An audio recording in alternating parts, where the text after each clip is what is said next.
tal, chicos de epistemología y pedagogía? Les saludo y les comento, miren, esta semana no voy a poder estar en clase a través de Zoom sincrónicamente con ustedes. Tengo por ahí unos pendientes, unos encargos de parte de la dirección de la facultad, por lo que les estoy grabando estas sesiones. Serán dos sesiones, ahorita les explico la mitad y la actividad que van a realizar. Lo que tienen que trabajar de este texto que se titula Teoría del Conocimiento, está en la plataforma como las otras actividades anteriores y se resume en la lectura del texto, del libro de Teoría del Conocimiento. Vamos a tener para esta actividad 2 semanas, es decir, desde ahora que es martes 3 hasta, permítanme, hasta el día 13 de noviembre. ¿Sí? 2 semanas con esta actividad, de modo que la entrega será el martes 17.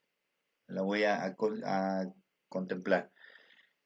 Vamos a ver este tema. Voy a explicarles la parte de la temática teórica, la parte teórica de la temática, y ustedes tienen que trabajar.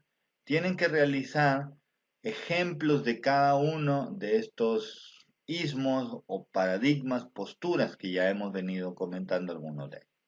Este texto de Johannes Hessen, titulado Epistemología para principiantes, nos muestra, hace un recorrido, esta parte la voy a ver rápida, de qué es la epistemología. Recordemos que viene del griego episteme, que significa conocimiento, y logos, estudio, tratado. En sentido etimológico es el estudio, tratado del conocimiento.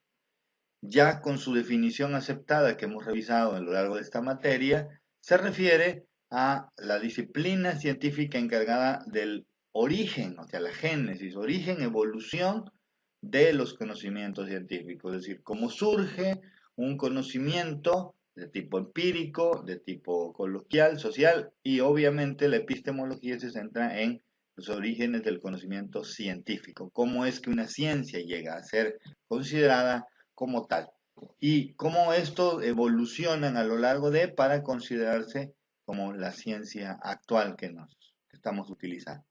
La epistemología se apoya, por un lado, de la filosofía de las ciencias, y esta temática la veíamos con las posturas aristotélicas y galileanas, eso es filosofía de las ciencias. Y ya veíamos la clasificación de cual y cual y sus ciencias sociales y naturales.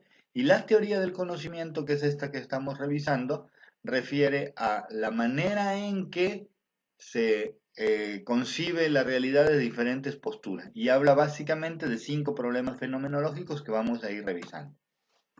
De este modo, en el texto se plantea de que la filosofía es este intento del espíritu humano, que lo hemos visto en distintas ocasiones, a lo largo de la materia, para llegar a entender el universo en general, todo lo que está en torno al ser humano, a partir de esta reflexión y autorreflexión constante.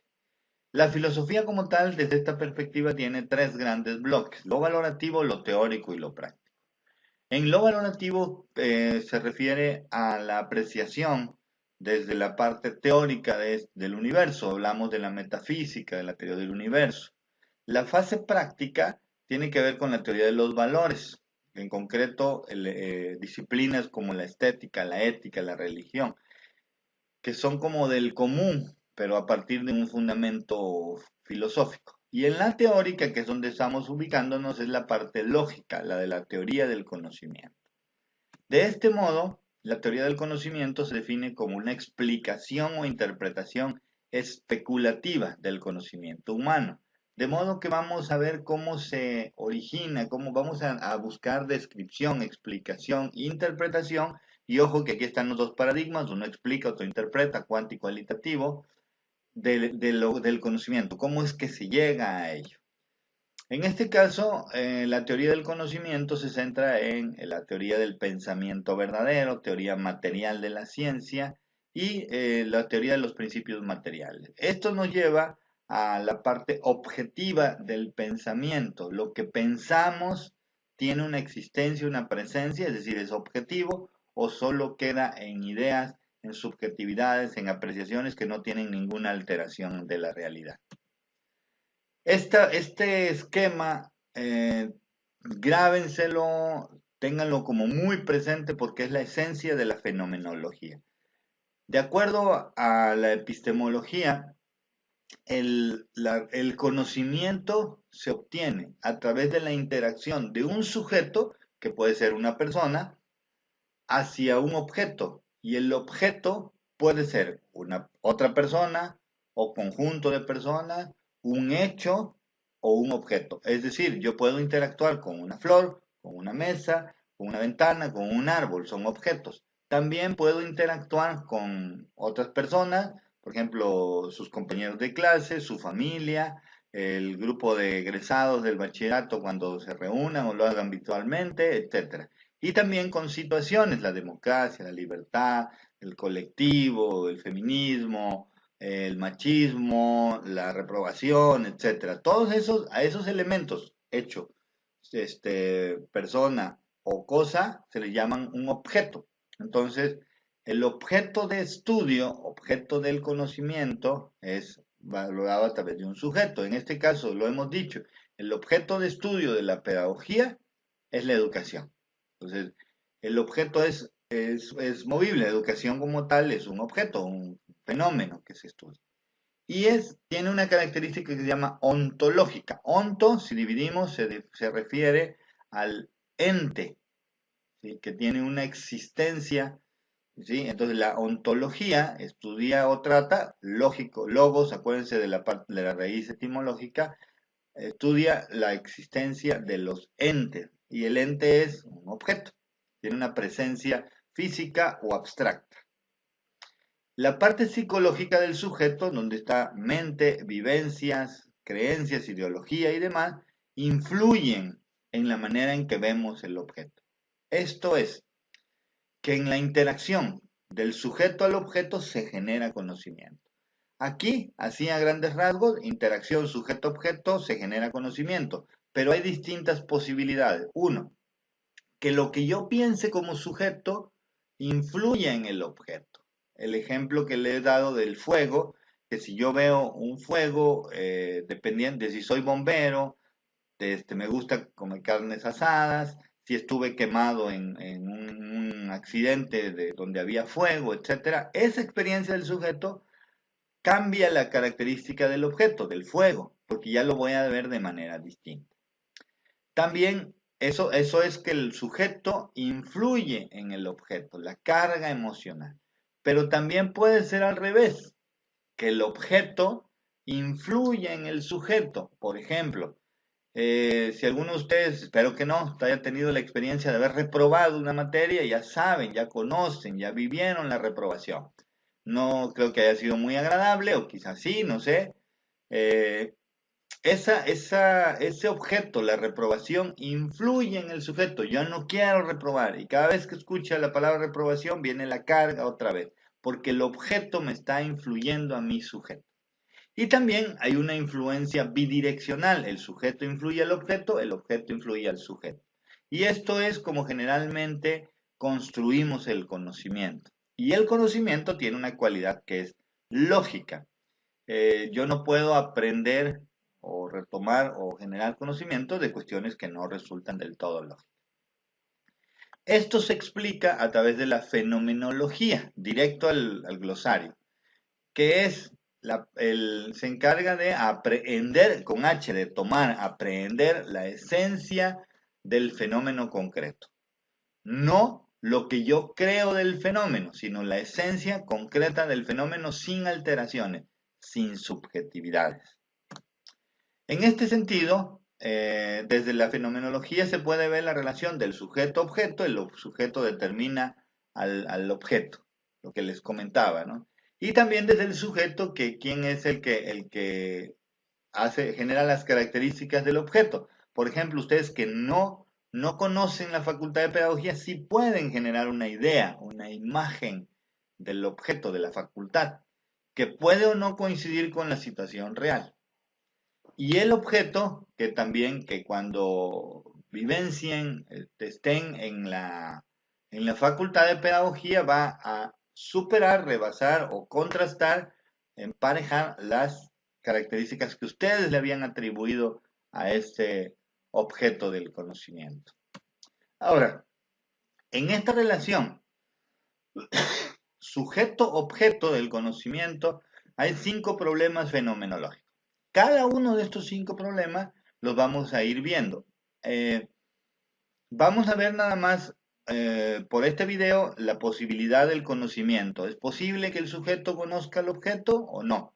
Y en función de esto vienen distintos enfoques, paradigmas, posturas.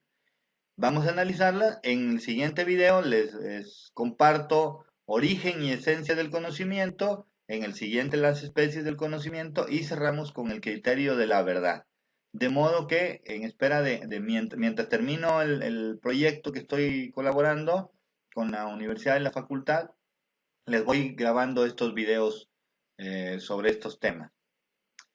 Y la actividad es la misma. A partir de los problemas fenomenológicos que vamos a ir viendo, tenemos que ir pensando en ejemplos. Yo les voy a dar algunos, tratemos de no repetirlos, sino ejemplos cotidianos, científicos, profesionales, que vamos a ir pensando de cada uno de ellos. Primero, ¿es posible que se dé el conocimiento? Es decir, el sujeto puede conocer al objeto y ojo, no nos carguemos con nuestras creencias. Pues claro que sí. No, vamos a escuchar, a leer, a ver, revisar y analizamos en qué deriva esto. Bien.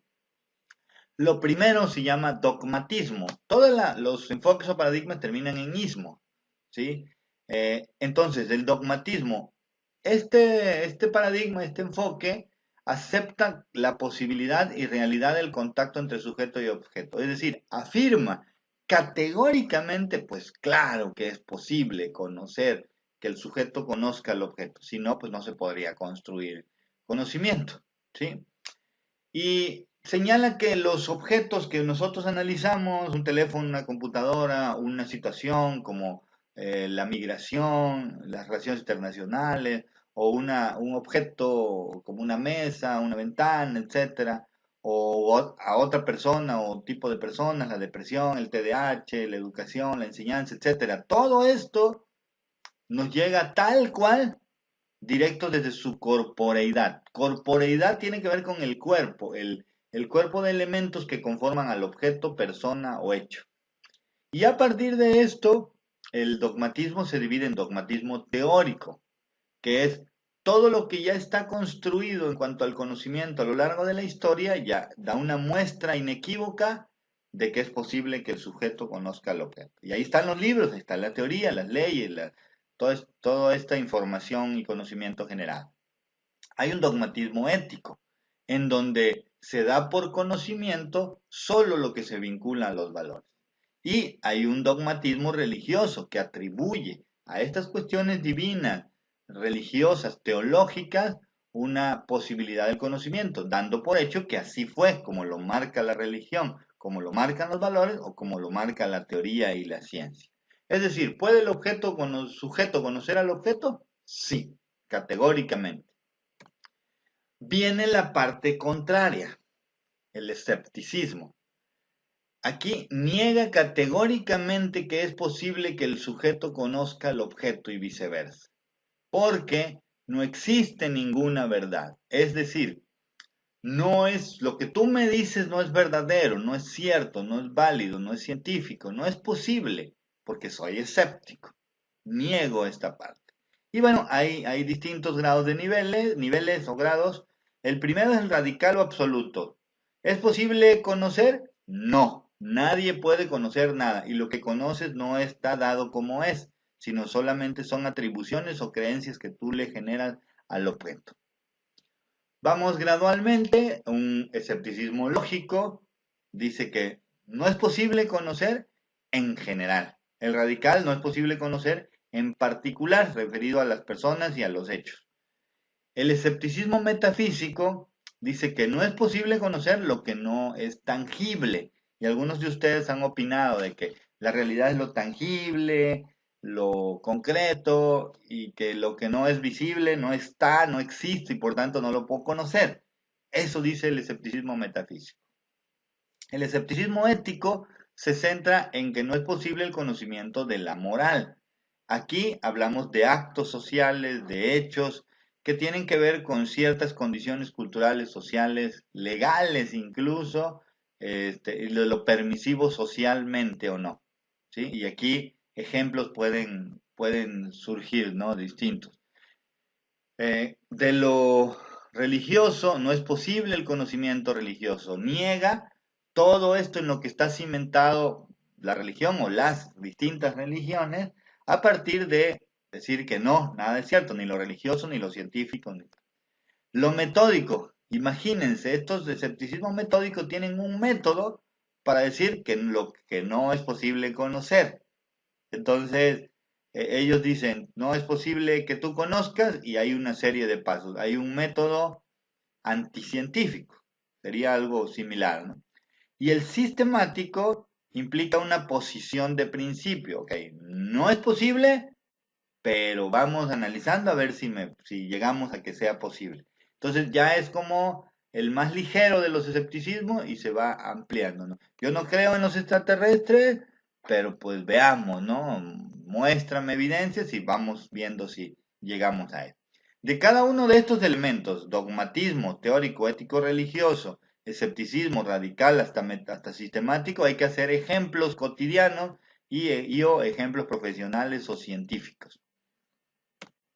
Por ejemplo, aquí en el escepticismo radical o absoluto, puede ser, todo lo que se dice es falso, todo lo que se dice sobre la ley de la gravedad y la física más es falso. Lo religioso, Dios no existe.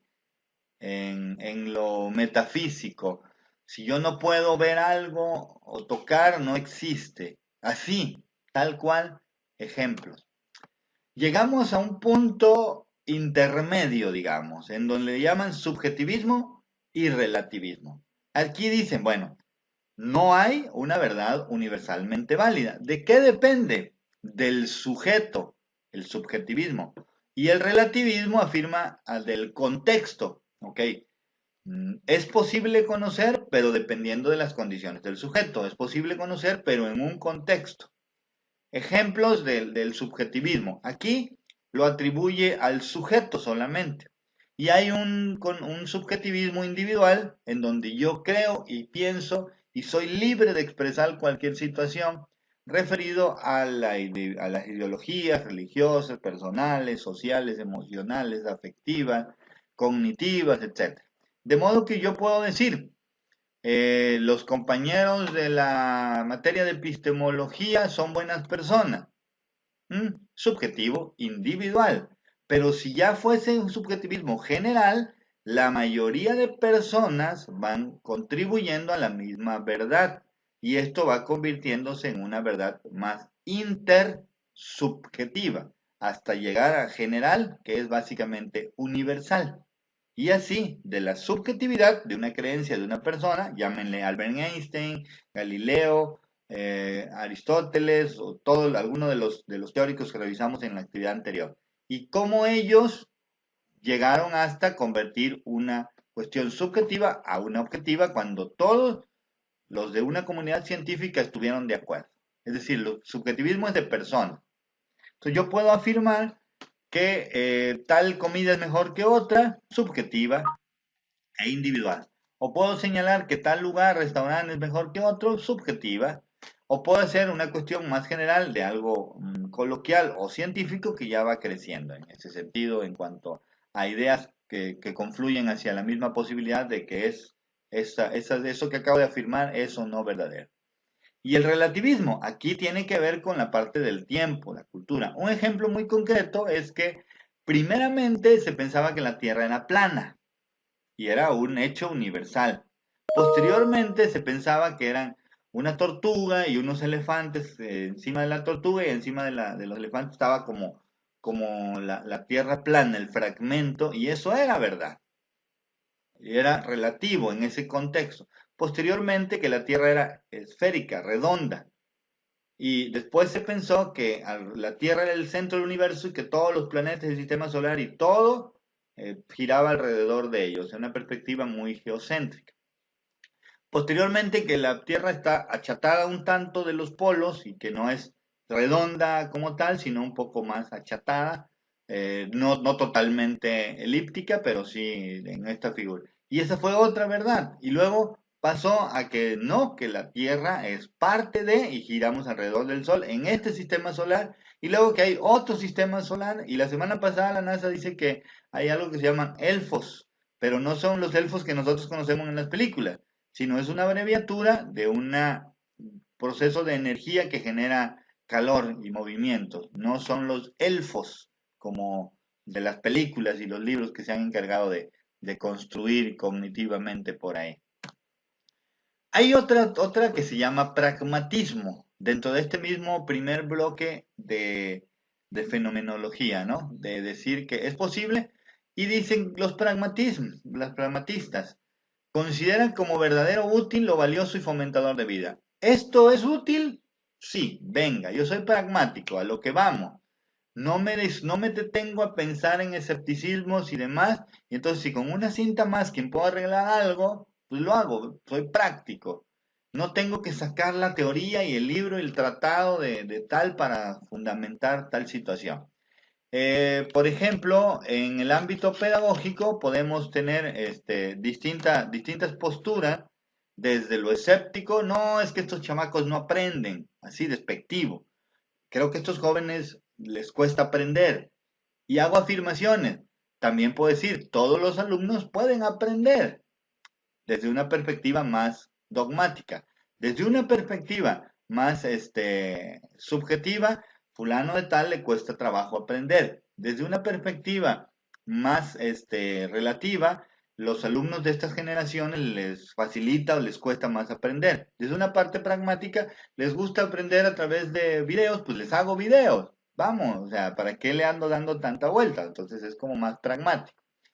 Y llegamos al último de esta primera pregunta fenomenológica, se llama criticismo. Y a partir de ella, reflexiona y critica antes de aceptar la verdad del conocimiento. ¿Es posible? ¿Esto que te estoy diciendo es cierto, es verdadero? Permíteme, lo analizo, reflexiono, veo los argumentos, las afirmaciones y ya me sitúo en medio del escepticismo y del dogmatismo antes de afirmar una verdad de manera absoluta y relativa. ¿Qué necesito hacer como actividad? De cada uno de estos elementos necesito que elaboren ejemplos. ¿Cómo aplican el criticismo en nivel personal y en un nivel científico? Son estos 5, los retomo: dogmatismo con sus 3 enfoques, es decir, un ejemplo dogmatismo, un ejemplo de dogmatismo teórico, ético, religioso. Mismo caso, un ejemplo de escepticismo y sus variantes. Un ejemplo de subjetivismo y otro de relativismo y sus variantes. Un ejemplo de pragmatismo, como los que yo les estaba señalando, distinto obviamente como se los mencionaba, y uno de criticismo. Es importante que vayan leyendo el libro, viendo este video y haciendo la actividad. Cualquier duda, chicos, con toda confianza me pueden contactar por el grupo de WhatsApp. Ahí les voy a compartir el video y también estará en la lista de reproducción junto con las otras actividades que ya con las otras grabaciones que ya hemos venido trabajando. Gracias, chicos. Estamos pendientes. Piensen.